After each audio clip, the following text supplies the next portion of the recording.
tobanka waxyaabood ee la sameeyo galmada habeenka koowaad. Kow u noqo diyaar raaxada galmada habeenka koowaad. Galmada habeenka koowaad waa habeen cajiib ah oo ka duwan habeenada kale. Waxaa kugu cusub wax walba. Inta aadan galmo la samaynin lamaanahaaga, waxaa fiican in aad isweydiiso. Yaad u samaynaysaa raaxada galmada? Ma adiga ayaa rabo mise lamaanahaaga dartii? Mise waxaad ku fikiraysaa waa uun raaxada galmada habeenka koowaad maxaa yeelay saaxiibada oo dhan ayaa sidaas sameeyey? Adna waa kugu waajib in aad raaxada galmada la samayso lamaanahaaga. Marka aad galmada habeenka koowaad samaynayso, waxaa muhiim ah in aad go'aansato in rabitaanku uu ka yimid dhankaaga oo aysan ka ahayn waa la sameeyaa uun galmada habeenka koowaad. Xaqiiji in ay kaa tahay 100% oo aad diyaar u tahay in aad samayso raaxo bilaa cabsi ah. Raaxadu waa dareen ka yimaado qalbiga. Haddii aadan diyaar u ahayn habeenkaas, waxaa laga yaabaa in aadan si fiican u raaxaysan, lamaanahaaguna uu kuu fahmo qalad. Maxaa yeelay kaama muuqato wax rabitaan ah. Haddaba haddii ay cabsi kugu jirto, habeenkaas diyaar uma tihid in aad galmo samayso. 2. Raaxada galmada habeenka koowaad. Kala hadal lamaanahaaga. Mararka qaarkood ma ahan wax fudud in aad kala hadasho lamaanahaaga arrin ku saabsan raaxada galmada, laakiin waa wax aad u muhiim ah. Waxaa shaki ku jirin habeenka ugu horreeya in aad dareemayso xishood iyo welwel, taasina waa wax caadi ah. Ma tihid qofkii ugu horreeyay ee sidaas dareemo, dhammaan waynu soo wada dareennay. Isku day in aad lamaanahaaga ula hadasho si daacad ah oo aanan xishood ku jirin. U sheeg waxa aad markaasi dareemayso. Waxaa laga yaabaa in aadan hubin samaynta arrintaasi, laakiin fursaddu ay aad u qurux badan tahay. 3. Isku soo diyaariya raaxada galmada si wada jir ah. Samaynta raaxada galmada waa wax qurux badan, laakiin waxaa ka sii qurux badan marka aad isku soo diyaarisaan. Maxaa yeelay galmadu waxaa qurxiyo rabitaanka wadajirka ah. Sidee isugu soo diyaariyaa? Inta aysan raaxada galmada aysan bilaaban, waxaa qurux badan in aad nadiifiso jirkaaga, isna carfiso. Markaa kadib iska xiir shuunka bisqinta, samayso waxyaabo xusuus gelinayo lamaanahaaga. 4. Baro meelaha ugu dareenka badan ee jirkaaga. Galmada ugu quruxda badan uguna macaan waa marka aad taqaano halka uu jirkaaga raaxo ka dareemo. Habeenka koowaad ee aad samaynayso raaxada galmada ma taqaanid meelaha ugu dareenka badan ee jirkaaga, laakiin waa fursad qaali ah oo aad ku baran karto. Markuu lamaanahaaga taabto meelaha qaar, waxaad hubsanaysaa in halkaasi ay tahay goob adiga ku muhiim ah oo aad wax badan ka dareemayso. Waxaa shaki ku jirin in lamaanahaaga kaa codsan doono in aad u qishto halka aad jeclaan lahayd ama aad ka hesho dareen waali ah si uu kuugu raaxeeyo raaxo bilaa hagar ah.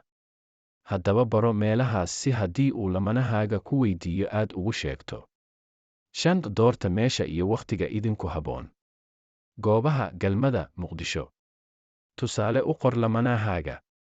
Ciyaarta adaga ee aniga iyo adiga goob hebel taariikhdu markay tahay 5 bisha 6. Sannadka 2022 saacaduna ay ku beegan tahay 2 saac habeennimo. Waa habeen ka duwan habeenada kale, maxaa yeelay waxaan la kulmayaa mustaqbalkayga. Marka aad samayso goob gaar ah iyo wakhti cayiman, wuxuu lamaanahaagu ka fikirayaa goobtaasi iyo wakhtigaas. Waxaa maskaxdiisa buux dhaafinayo dareen qurux badan. Ma sugi karayo maalintaasi, maxaa yeelay waa maalin cajiib ah. Haddaba samaysta wakhti iyo meelo idin gaar ah, maxaa yeelay waxaa sii siyaadayo dareenka macaan ee aad isu qabtaan, waxaana maskaxdiina buux dhaafinayo waxa quruxda badan ee aad samayn doontaa. 6. Galmada waa in aysan xanuun yeelan. Qalbi tartiib, wax fudud sax oo uu lamaanahaagu fahmi karo. Haddaba ku dheh sidaas. Raaxada guurka waa dareen aad u macaan, laakiin dareenkaasi ma ahan in uu noqdo mid xanuun leh. Qish oohinta dumarka xilliga galmada ay sameeyaan.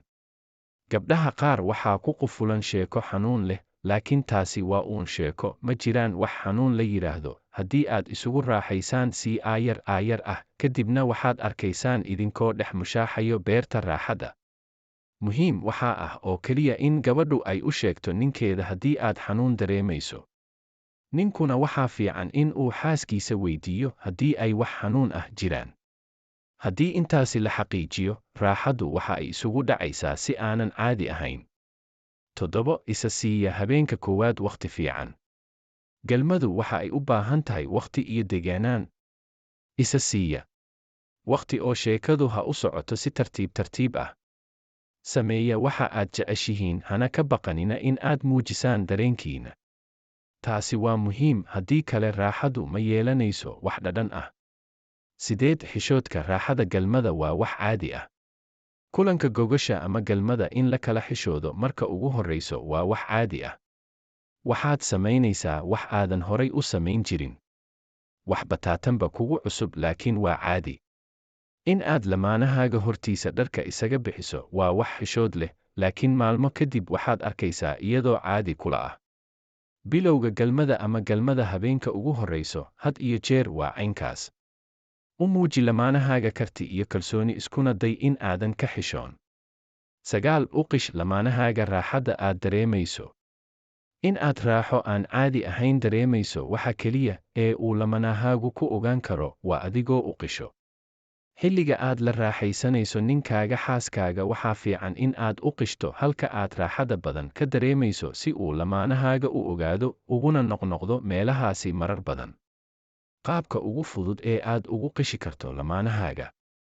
Marka uu lamaanahaaga meelaha qaar taabto, khaasatan meelaha kacsiga leh ee aad ku raaxaysanayso, sameey waxyaabahan sida: oh, ah, macaanto, macaanow, oh yes, sii wad, igu wad, tartiib, xoog, dhaqso, gudaha ugu sii riix.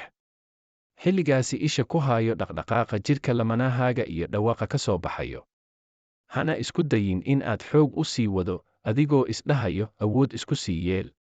10. Ugu dambays, galmada.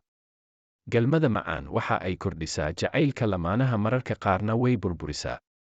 Galmadu waxa ay noqon kartaa mid cajiib ah, laakiin waa in ay ahaado mid ka timid rabitaankiina.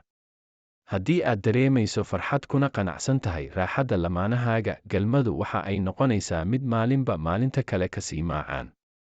Haddaad leedahay saaxiib iskaabulada ka baxaya, dhowaan waa fiicnaan lahayd inaad u dirtid muuqaalkan ama hoos kommentiga uga yeertid si uu u sii tababarto. Fadlan sabskrayb noo saar lana sii wadaag asxaabtaada si casharo badan ugala socotid halkan. Mahadsan.